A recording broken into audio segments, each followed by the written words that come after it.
Всем привет, меня зовут Вика. Давайте посмотрим новый расклад Таро для мужчин. Кто же хочет с вами отношений? Как всегда, настраивайтесь на расклад. Для энергообмена ставьте лайк, подписывайтесь на мой канал, делитесь видео с друзьями. Кто хочет на личный расклад записаться, либо же сделать диагностику на явность негатива, пишите телефон под видео. Итак, смотрим, в каких энергиях вы сейчас находитесь.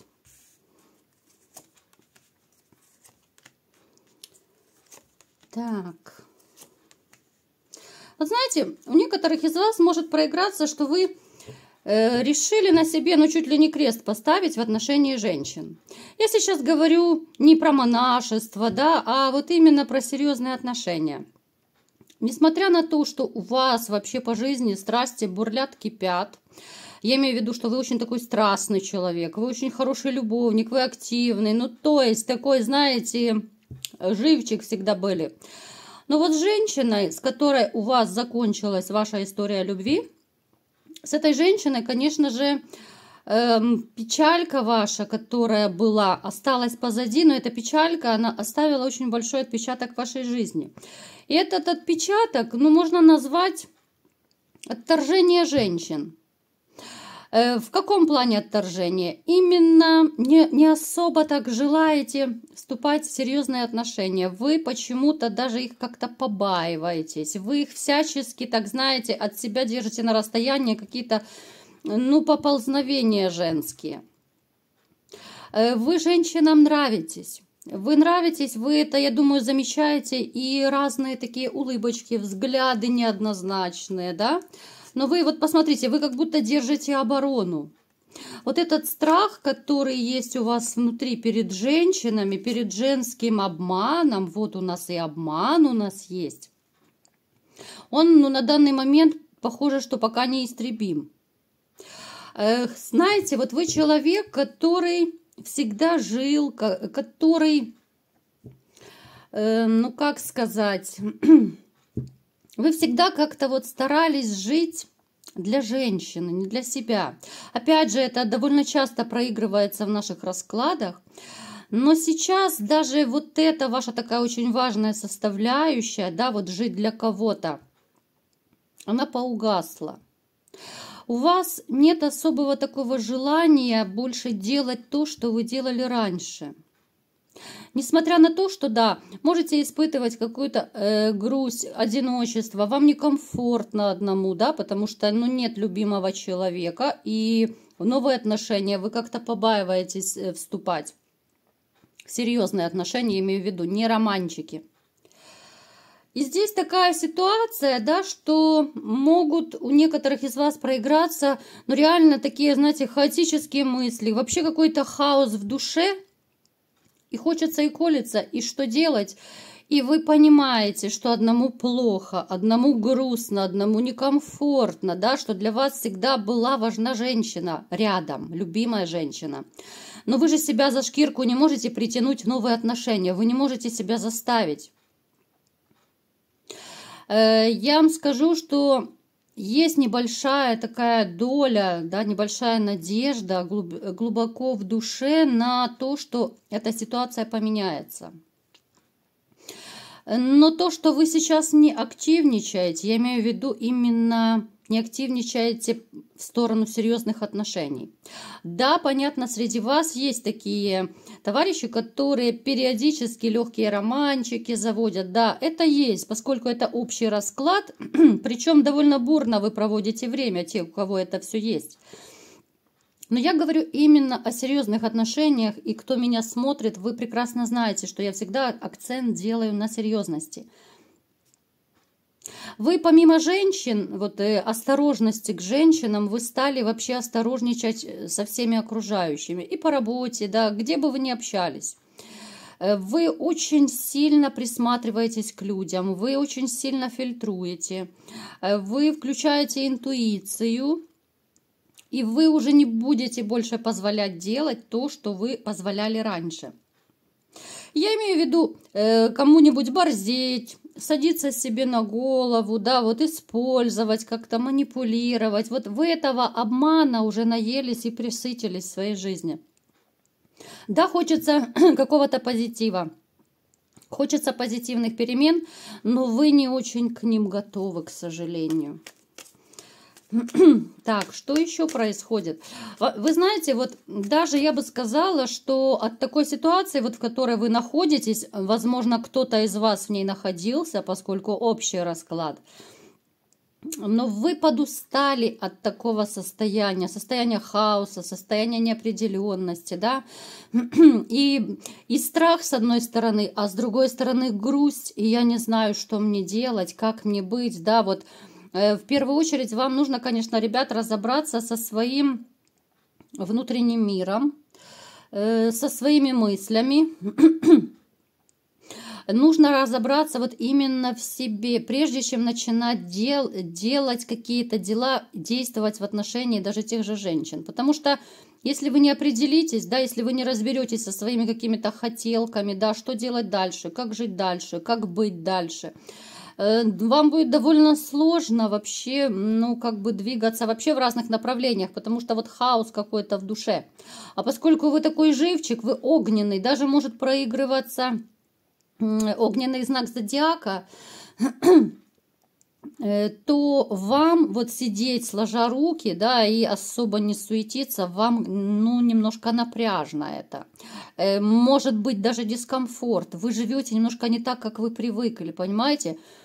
Это одно дело, вот смотрите, ну, к примеру, когда человек активничает всегда, потом хопа, да, по какой-то причине ты вынужден зажатый, скованный, ты сидишь, ты не действуешь, ты не развиваешься, да, но это довольно сложно все. Что же еще с вами происходит? Так. Смотрите, у вас, некоторые из вас могут, знаете, я бы сказала, что какая-то непредвиденная дорога у вас, либо же вот намечается скоро. Причем эта дорога может быть довольно успешной, дорога может быть связана по работе, да, вот заработком, командировки, либо же просто кто-то с поездками связан. Но в этой дороге, смотрите, какие-то вот мутные дела могут происходить, будьте очень осторожны. Давайте сейчас просто уточним. Я сейчас, знаете, вот это такой маленький прогноз. Сейчас мы вернемся к нашей теме, конечно, просто я увидела и хочу вам донести эту информацию. Смотрите, в этой дороге, в этой поездке, либо же командировке у вас может быть, ну, скажем так, знакомство с какой-то женщиной.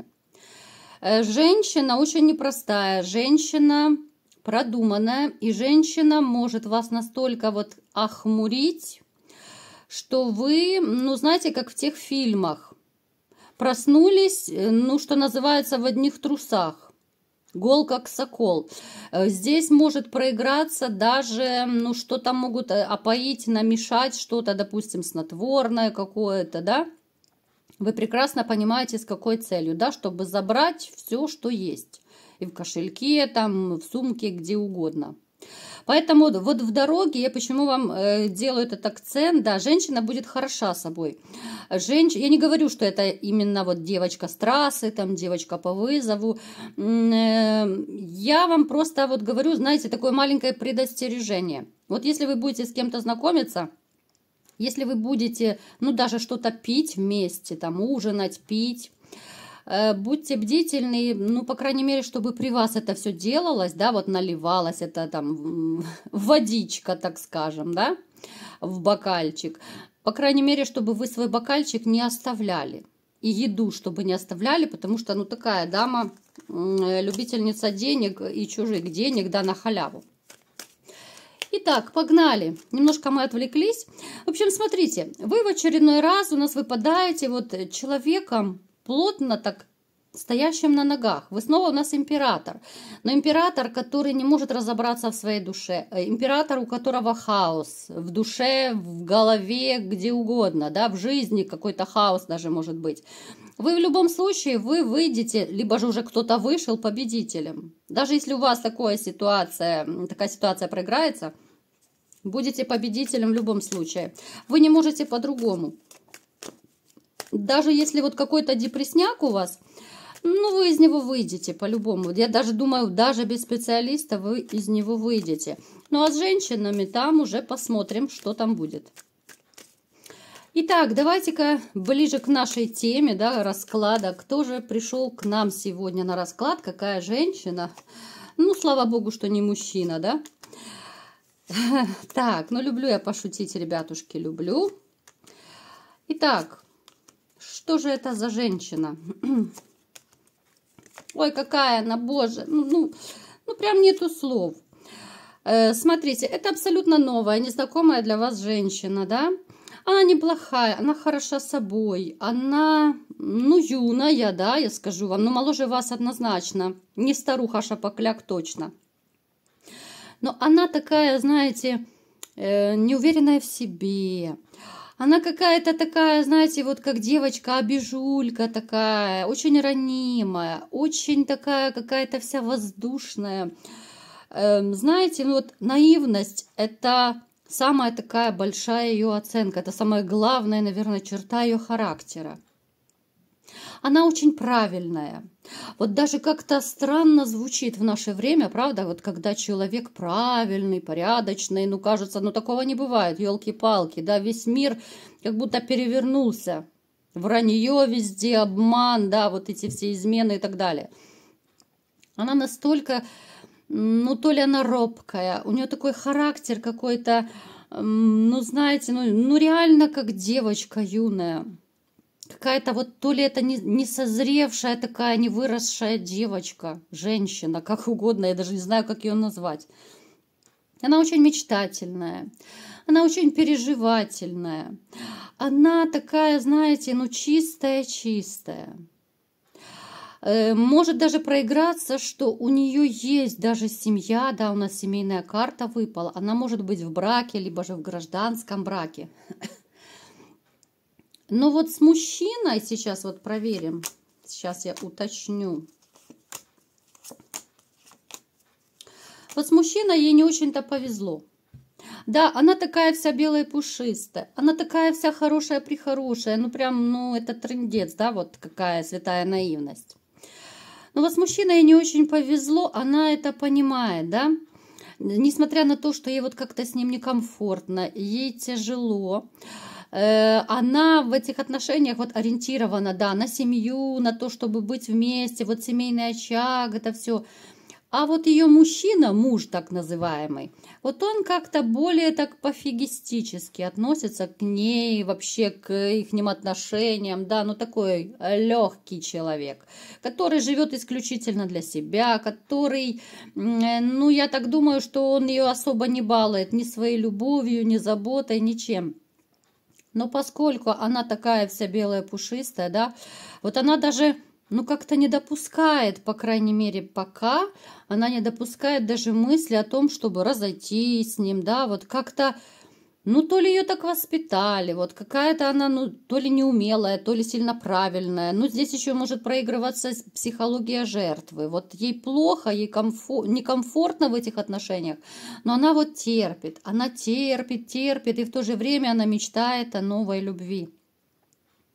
Вот такой вот парадокс, да? То ли из-за своей какой-то порядочности, то ли из-за своей дурости какой-то, да, я даже не знаю, вот какие слова подобрать, чтобы такую женщину описать. Она, да, она молодая женщина. Я понимаю, что у нее не было большого опыта с мужчинами. Это воспитание такое, да, это идет еще из семьи, из родителей. Она не умеет, в принципе, я думаю, она не умеет особо строить отношения. Мужчина у нее, в принципе, денежный, да, вот обеспеченный, все, но как-то вот погулять, покутить, пожить для себя, это да. Она это знает, причем, я думаю, он ей даже деньги особо не дает, либо же какую-то небольшую сумму, ну, или же может еще быть ситуация, что она выпрашивает у него деньги на то, чтобы там что-то купить, да. Вот для меня это трэш, когда женщина выпрашивает деньги у мужчины. Вот я бы с таким точно не жила. Но это как-то вообще даже унизительно, я считаю. Вот дай мне на хлебушек, дай мне на это, дай мне на то. Ну, как-то это вообще трындец. Она, смотрите, она мечтает о любви. И давайте-ка посмотрим, как же это вообще с вами связано, да? Так. Вы с ней вот пересекались, вы не знакомы с ней, но она вас видела. Знаете, это та ситуация, когда она видела, ну как бы так, со стороны. Один к одному вы, в принципе, вы так не знакомы. Даже может большая вероятность быть, что это то ли по работе как-то связано, то ли ну, да, по дороге на работу, там с работы. Ну, в общем, как-то это связано с работой. Она видела, как вы общаетесь с людьми. Она видела вот саму вашу манеру общения, да? Ну, знаете, это та ситуация, когда стоишь в сторонке и наблюдаешь, как вот посторонний человек, да, себя ведет с другими. Вот вы ее покорили именно своим общением с людьми, вот своей манерой, да, своей какой-то вот то ли это добродушностью, да, вот. Она, я не скажу, что она прям так влюбилась в вас, да, но вот она как по-женски, вот как-то наивно, она начала мечтать о вас, ну, по крайней мере, о таком мужчине, как вы. Потому что в своей семье она давно забыла, что такое нормальное общение, да, что такое та же забота, вежливость и так далее. Она, в общем-то, неплохая собой. Я думаю, вы, может быть, даже и замечали ее. Вот вы замечали, она хорошенькая, она симпатичная, она стройная. Но, хотя нет, я думаю, вряд ли вы ее заметите, потому что это было скорее так, ну, в сторонке. По крайней мере, я не вижу, чтобы вы с ней общались. Она, знаете, вот включила именно какую-то свою, то ли это фантазия, да, вот ей бы захотелось с вами поближе познакомиться, но она этого не сделает, потому что она, во-первых, она очень робкая, как я говорила, да, она такая стеснительная, правильная, плюс у нее, в конце концов, вроде бы есть, ну, имитация семьи, так это назовем, по-другому, ну, никак, это реальная имитация семьи, потому что нормальной семьей это назвать очень тяжело. Она не раз за вами наблюдала, ну, как бы, знаете, по-доброму, по-женски так любовалась, что ли. Это может проиграться даже у кого-то, что внешность ваша, может быть, фигура понравилась, голос, да, и плюс, конечно же, то, как вы вот общаетесь с другими людьми.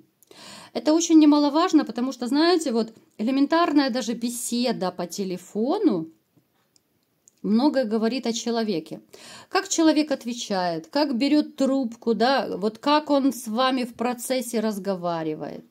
Уже многое можно сказать. На самом деле психология вокруг нас везде. Психология – это очень интересная наука, и кто из вас изучает психологию, я думаю, ну это тоже вас заинтересовало, это очень увлекательная наука. Не буду сейчас целую лекцию читать, но знаете, вот именно почему я делаю акцент сейчас на том, что она со стороны, как бы так, слегонца влюбилась, да, ну понравились вы. Вот ей бы захотелось отношений, но пусть не конкретно с вами, но с таким вот человеком, как вы. С такими же манерами, да, может быть, внешность такой. Потому что она этого не видела. Вот она по-женски считала вас. Это может быть даже энергетически она считала, да, вот какой вы человек, что вы такой вот добрый, там, безотказный, вежливый и так далее.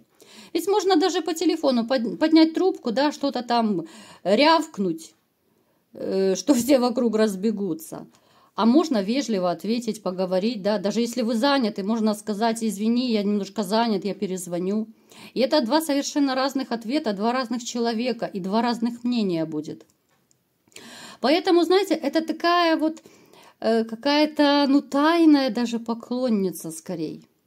Она мечтает про отношения, пусть не обязательно с вами, но ей хочется, знаете, вот именно испытать то простое женское счастье. Ту заботу, ту внимательность, нежность, ласку и так далее, чего она не имеет со своим так называемым муженьком, и с которым она, к сожалению, в силу своего то ли характера, то ли я не знаю, каких тараканов, конечно, но она почему-то не собирается разводиться. Да, многие женщины живут, чувствуя себя жертвами. Это психология жертвы, и это у многих женщин такая ситуация. Очень у многих, потому что их так воспитали, это родом из детства. Вот женщины-жертвы, это реально тяжело. Хотя я вам скажу, что и мужчины бывают в психологии жертвы, конечно же. Почему мужчины терпят унижение, оскорбления, да? Некоторые измену готовы простить. Это все психология жертвы, это все заниженная самооценка.